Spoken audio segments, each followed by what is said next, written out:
नाइक साहब को धन्यवाद देता हूं कि इस खुला अधिवेशन में तमाम लोगों की आप जवाब दे रहे हैं और अधिकतर गैर मुस्लिमों को लोगों को जवाब दे रहे हैं और संतुष्ट कर रहे हैं। मेरा जवाब यह है, मैं त्रिलोकचंद जैन, नगर परिषद उपाध्यक्ष किशनगंज।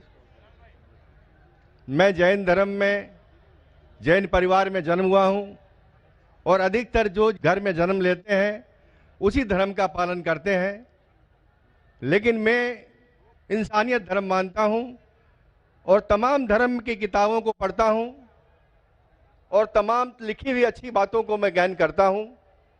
लेकिन एक बात आज जानना चाहता हूं कि आप यहां केवल, जैसा मुझे सुनने में और देखने में अभी पड़ रहा है, कि आप जो बात कह रहे हैं केवल इस्लाम धर्म की आखिरी बात, इस्लाम धर्म की सारी बातों को आप कबूल करवा रहे हैं और इस्लाम धर्म को सर्वोपरि मान रहे हैं। मैं भी मानूंगा अगर आप मेरी बात को, अभी ईसाई धर्म भी है, बौद्ध धर्म भी है, जैन धर्म भी है और सिख धर्म भी है, हिंदू धर्म भी है। और धर्म क्या है? धर्म तो मैं मानता हूं पानी का धर्म ठंडा है, सूर्य रोशनी देता है उसका धर्म है, चांद रोशनी देता है वो धर्म है, हवा का बहना वो धर्म है। ये संप्रदाय है या क्या है, या किसको मानना चाहिए, या जो लोग जहां मान रहे हैं वो अच्छी बात है, या हम नहीं मान रहे हैं तो उसमें हमारा क्या नुकसान है? इसको जरा तमाम बातों को मेरा स्पष्टीकरण चाहिए कि किस धर्म को मानने से और किस बात को मानने से मनुष्य का कल्याण हो सकता है। भाई साहब ने बहुत अच्छा सवाल पूछा है और बहुत अहम सवाल पूछा है। वो कहते हैं कि वो इंसानियत धर्म में मानते हैं, सारी मजहब की किताब को पढ़ते हैं, लेकिन यहाँ देख रहे हैं कि जाकिर बाकी लोग का हवाला देखे, लेकिन इस्लाम कहते हैं कि इस्लाम फाइनल है, इस्लाम मेन है। ये आपने जैसा कहा, इस्लाम मेन है। भाई साहब ये मैं नहीं कह रहा हूं, ये वेद में लिखा है। अगर वेद में लिखा है कि आखिरी अवतार कल के अवतार है, अगर लिखा है तो मैं उस चीज को निकाल नहीं सकता हूं ना। मैंने तो नहीं लिखा हूं, उसी तरीके से बाइबल में लिखा है। आपने कहा बाइबल का, आपने कहा वेद का, बाइबल में लिखा है। बाइबल पढ़ेंगे, gospel of John chapter number 16 verse number 12 to 14। Isa अलैहिस्सलाम कहते हैं, I have many things to say unto you but he cannot bear them now, for he when the spirit of truth shall come he shall guide you unto all truth, he shall not speak of himself, all that he shall speak। ये दे रहे हैं कि एक आखिरी पैगंबर मोहम्मद सल्लल्लाहु अलैहि वसल्लम आने वाले। ये मैंने तो बाइबल नहीं लिखी ना, मैंने तहकीक की। अगर मैं तहकीक करता, आप आके बोलो डॉक्टर जाकिर नाइक आप जो कह रहे बाइबल में नहीं है, लेकिन आपने कभी नहीं सुना, आप अजीब बात सुन रहे तो आपको अजीब लग रहा है और बहुत लोग को अजीब लग रहा है। कुछ लोग कबूल कर रहे, कुछ लोग कबूल करने से डरते। फर्क ये है। नहीं सुनिए बात, तो ये आप बोलना चाहिए जाकिर भाई बाइबल में gospel of John chapter 12 verse 14 है ही नहीं। अब लेके आओ बाइबल, पढ़ो मेरी बात। ये कल की पुराना है ही क्या? नहीं, आपकी किताब में लिखा है तो मैं छुपा तो नहीं सकता हूं ना। मैं क्या कहता हूं कि सारी धार्मिक किताब को लो और यकसा है वो फॉलो करो, जो यकसा नहीं उसको छोड़ दो ना। तो अक्सर जितने अहम मजहब है, चाहे हिंदू मजहब है, चाहे बुद्ध मजहब है, चाहे ईसाईयत है, चाहे जुडाइज्म है, चाहे इस्लाम है, सारे में यकसा लिखा है। आप अगर पढ़ेंगे हिंदू मजहब की किताब, वेद पढ़ेंगे, बाइबल पढ़ेंगे, Old Testament, New Testament, Judaism, Christianity, Islam, ये चारों मेन मजहब को आप लेंगे, सब में लिखा है खुदा एक है, उसका कोई अक्स नहीं है, आखिरी पैगंबर मोहम्मद सल्लल्लाहु अलैहि वसल्लम है। तो मैं थोड़ी छुपा सकता हूँ। मुसलमान भी चौंक जाते, इस्लाम और हिंदुइज्म में यकसानियत हो ही नहीं सकती। कितने मुसलमान मेरे खिलाफ है, हिंदुइज्म और इस्लाम में यकसानियत हो ही नहीं सकती। लेकिन जब खुदा फरमाते तालव इला कलिमतिन सवाइम बैना बैनकुम, आओ हम उस बात की तरफ जो यकसा है। मैं भाई साहब जितनी लंबी तकरीर में दे सकता हूँ हिंदू और इस्लाम मजहब में यकसानियत, उससे लंबी तकरीर दे सकता हूँ डिफरेंस के ऊपर, इख्तिलाफ पे।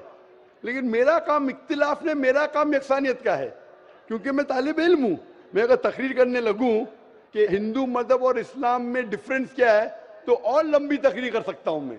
लेकिन मेरा काम है लोगों को जोड़ना, लोगों को तोड़ना नहीं।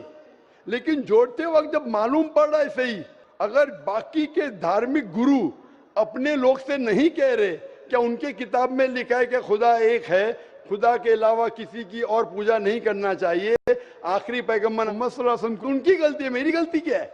और मैं तो खुले मंच पे बोल रहा हूं ना। और मैं कहता हूं कि आओ आपके धार्मिक आदमी को लेके आओ, अगर गलती है बैठ के हम डिस्कशन करेंगे, जिस तरीके से मैंने श्री रविशंकर के साथ किया था। श्री रविशंकर हिंदुस्तान में हिंदुस्तान में सबसे ज्यादा माने जाने वाले इन स्क्रिप्चर्स में श्री श्री रविशंकर है। उनके साथ मुनाजरा किया मैंने ओपन स्टेज के ऊपर, ओपनली। तो इसके अंदर अगर हक बात सामने आ रही है, लोग हक कबूल कर रहे, उसमें क्या है? आप मुझे ऐसी कोई चीज लेके आओ जो मैं नहीं मानता हूं और कुरान और वेद में लिखे मैं फौरन मानूंगा। आप एक चीज पेश करो मुझे, एक जो कुरान और वेद में लिखा है जिसमें मैं अमल नहीं करता हूं, फौरन अमल करूंगा। भाई साहब समझ रहे क्या बोल रहा हूं मैं? इसको कहते हैं इंसानियत। खाली मुंह से बोलना इंसानियत क्या है? ये तो पॉलिटिशियन का काम हो गया। मैं सब में मानता हूं, सब में मानता हूं, सब में मानता हूं, तो अमल तो करो। जो आदमी अमल नहीं करता, सिर्फ मुंह से बोलता है, वो तो माफ करना मेरे हिसाब से ये ढोंगी है। वो जितने लोग आते प्लेटफॉर्म पे बोलते सर्वधर्म एक है, वो ढोंगी है। उन्होंने अपनी किताब ही नहीं पढ़ी है। ऐसे ढोंगी लोग से क्या बात करना? मैं हक की बात कर रहा हूं। आप एक चीज मुझे दिखाओ जो कुरान और वेद में लिखी है, मैं फौरन मानूंगा। चैलेंज करता हूं मैं, एक चीज लिखो जो आपके शास्त्र में लिखी और कुरान में लिखी है, फौरन मानूंगा मैं। इसको बोलते जिगर। यंग हूं मैं आपसे यंग हूं, लेकिन जिगर रखता हूं अल्हम्दुलिल्लाह। बड़े मंच पे सिर्फ यहाँ ने दिगर ममालिक में जाके बोलता हूं, इसलिए लोग मुझसे डरते हैं। ये आ जाएगा तो पोल खुल जाएगा, भाई हमारी दुकान बंद हो जाएंगी। लोग बोलते हैं हमारी दुकान बंद हो जाएंगी। मैं जब जानता हूं मैं हक के ऊपर, और जैसा आपने सुबह में कहा था कि लोग विरोध करेंगे अच्छे लोग का, वही बात। मैं हक की बात क्यों, किससे डरना? खुले मंच पे कह रहा हूं, मुझे आजादी है इस देश में। अगर किसी को आने का मुकाबला करने का, तो डायलॉग भी करने को मैं तैयार हूं। ऐसा आदमी जिसके पास इल्म है, चाहे हिंदू मजहब का हो चाहे क्रिश्चियनिटी मजहब का हो, कोई भी शख्स जो 10,000 पब्लिक, कोई भी हिंदू कोई भी क्रिश्चियन दुनिया में जो अपने खुद की तकरीब पे 10,000 लोग को गैदर कर सकता है। यहाँ माशाल्लाह कितने लोग हैं? यहाँ तकरीबन 5-10 लाख लोग हैं, बराबर। सिर्फ 10,000 अपनी तकरीब पे अगर वो जमा कर सकता है और मुझसे मुनाजरा करना चाहता है, मैं तैयार हूं। कोई आलतू फालतू रस्ते वाले से नहीं, 10,000 लोग को अपनी तकरीब पे जमा कर सकता है वो, और मुझसे मुनाजरा करना चाहता है, मैं तैयार हूं। क्योंकि मैं हक की बात करता हूं। खाली बोलना सर्वधर्म क्या है? मैं सच्ची में लोग को एक करने चाहता हूं, जो कुरान में लिखा है, जो वेद में लिखा है, जो बाइबल में लिखा है।